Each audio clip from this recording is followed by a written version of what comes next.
Hello and welcome to the Autistic Me podcast. I am Christopher Scott Wyatt, speaking as the Autistic Me. First, I'd like to engage in some housekeeping activities on the podcast. You'll notice that the sound quality is maybe not perfect, but much better than it was in the previous two podcast attempts for Season 3. We have now completed our move to Texas, and I have my mixer, mic, pop screen, and other niceties plugged in the guest room. This should improve the quality of recordings and improve the overall podcast. And today's topic will be that need for order and organization in life.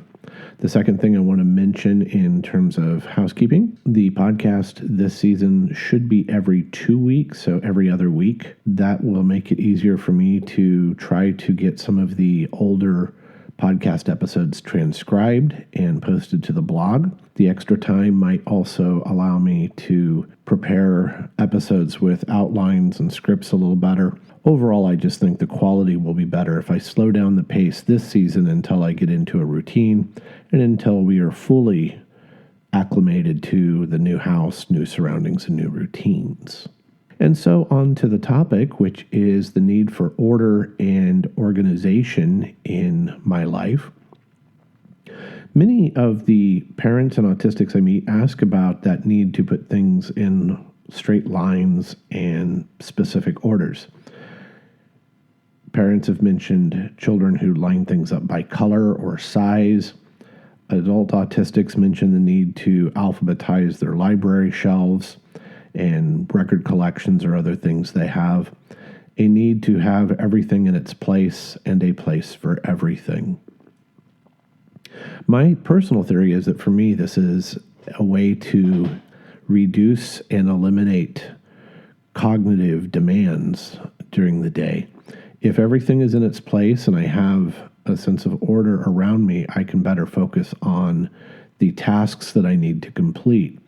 If I have to worry about where my pencils are, where my recording gear is, or where I might find adapters for my computer, I find that the stress of needing to restore order overpowers my need to get specific tasks completed for the day. I tend to rehearse the day in my mind each morning, and I have a routine that I expect to have followed. And when that becomes impossible, the stress is overwhelming. I would not compare it to other mental health issues like obsessive compulsive disorder because I simply don't know enough to do so. And I don't find that I compulsively organize things when we're at dinner, or I don't need to straighten things up in stores, as I have seen with some friends and colleagues with OCD. But I do have a need to have my workspace and my home organized for my daily routines.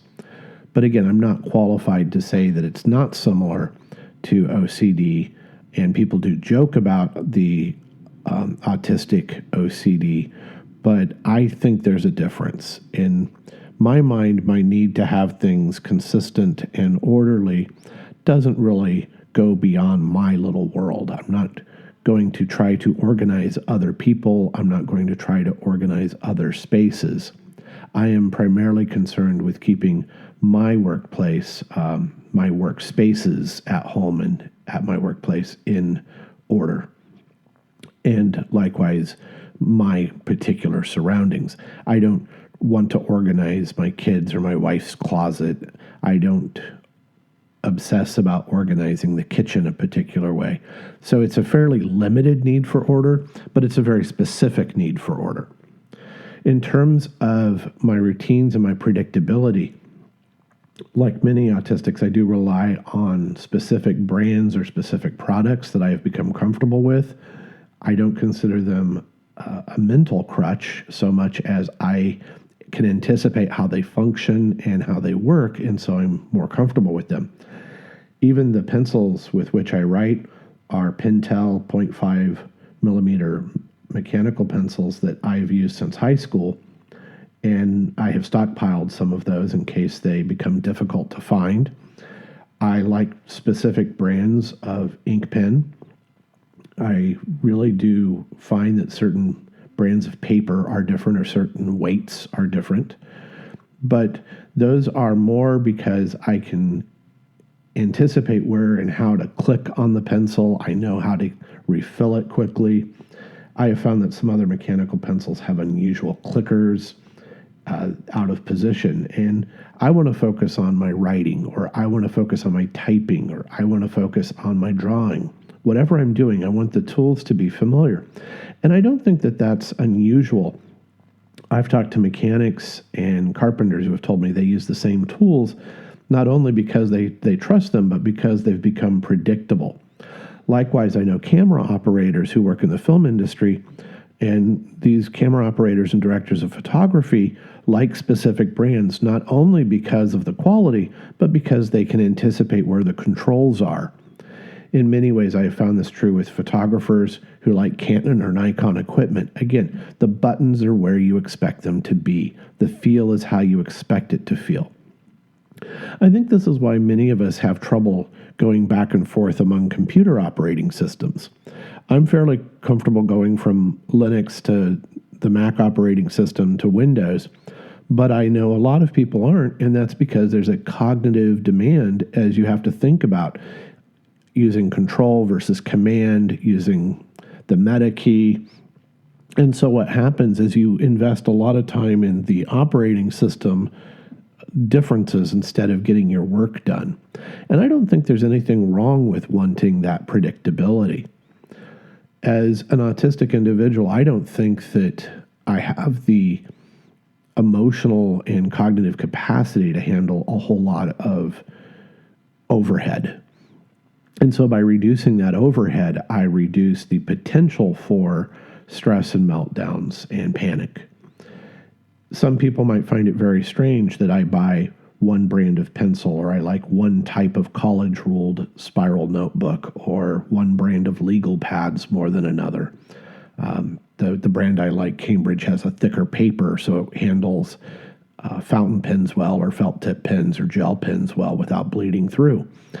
And again, these are preferences that I have because if something goes wrong, I panic. I get stressed and don't know how to work.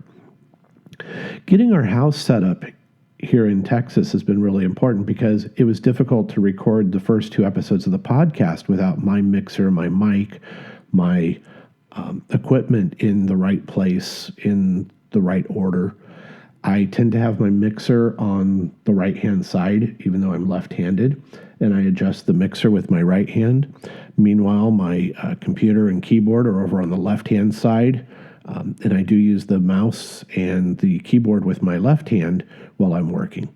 Also, my right hand is the one that has the slight palsy and paralysis, so the mixer with its sliders is extremely easy to use with the right hand and very predictable. It doesn't worry about any shaking or twitching, while on the left-hand side, the mouse, trackpad, and other equipment works with my left hand well. These preferences reduce stress, and they're really not that uncommon. I'm sure everyone, non-autistic and autistic alike, has preferences in their workspace for ergonomic and usability reasons. But while most people could easily adapt to minor inconveniences, I found that not having my equipment in my layout was causing a lot of anxiety and a lot of additional stress, making it difficult to get work done. So now that everything is slowly falling into place, it's a little easier. I'm still not quite comfortable in the new setup. I don't like that I'm missing part of my desk or my layout. I don't like the distance of the monitor from my eyes. Everything is a little bit more difficult to read in this setup. And so there are things I need to fix, but the fact that I needed to get everything in its place to feel comfortable merely reflects that I wanted to lower that anxiety. This is true of everything in my life. I want my clothes in a particular order. I do color code my hangers with short sleeves on blue hangers, long sleeves on white hangers. I have a particular order for my pants in terms of sizes and needs and types. And I find that all of this makes it easier for me to go in the morning, get dressed, and continue on with my day. I like my drawers organized in a certain way so I can just grab my razor, grab my comb, grab my toothbrush. And again, I don't think these things are unusual, and everyone likes that predictability. It's just more essential for me than it might be for my wife or other individuals in terms of reducing stress and that cognitive overhead. Now that we are getting established in Texas, there are things that I need to do to the house to continue to reduce my stress. I don't like the clutter. I don't like having boxes in our living room, boxes in the garage, boxes in the hallway. And we will work over the next few weeks to reduce some of that clutter. The most difficult thing for me is to have books that are in boxes instead of on the bookshelves. And no, my bookshelves are not yet organized the way I would like. And so finding things requires a little bit of extra effort. And I have been frustrated thinking something was missing when it's merely out of place. Moving is always stressful for everyone. And for me and my needs, getting things back in order will be an essential step towards restoring some calm and continuity to my daily routines. When autistics tell me that they have to have a particular cup or a particular straw, a particular car even, I understand. And as I said, everyone has these needs. And when people say, well, that's kind of silly that you need a particular pencil, that might seem silly at first, but then you ask, do you like a particular keyboard? Do you like a particular computer? Do you like particular cookware? And what you quickly find is that non-autistics have preferences too. The autistic individual just has more of them for that security and that sense of control and that sense of predictability. But really, it's just a degree of difference in my experience. It's not something that people can't understand if they pause and think about it. There are some things that I have found that I don't understand, but my quirks are just as strange. When I meet someone who has to have a green straw or someone who has to have a clear cup of a certain type, at first I do think, well, wait a minute, it's just a straw. And yet when I think about it, I have preferences too. There are straws I like and don't like. I really don't understand the paper straw, for example. But those are quirks. And when you think about it, though, a child with sensory issues might find a particular brand of straw or a particular cup easier to hold. And as an adult, that is simply continued. So to dismiss some of the things that an autistic wants over and over again is short-sighted, to say the least. I also understand when children have particular toys they want, particular clothes they want to try to keep forever. And I don't think that that's unusual. I think we merely pay more attention to that sense of order and that need for continuity when it's an autistic. And we might even be exaggerating when we say, well, that's just the autistic trait, when, as I said, I'm sure my wife has preferences for ink pens and trackballs and keyboards. And in fact, I know she does. The only difference is she can function without those, as where I get too stressed sometimes to even continue working. So there's a response difference, but the fact that we have preferences isn't unique to autistics. So again, that you have been listening to the Autistic Me podcast. I am Christopher Scott Wyatt. I appreciate your patience as we have moved and I have set up the new podcasting gear. I hope that you continue listening to this podcast and visiting the Autistic Me blog. Also, don't forget there is the Autistic Me on Facebook and Twitter. Continue to support the Autistic Me, and I will continue to blog and podcast. Thank you very much, and I look forward to our next meeting.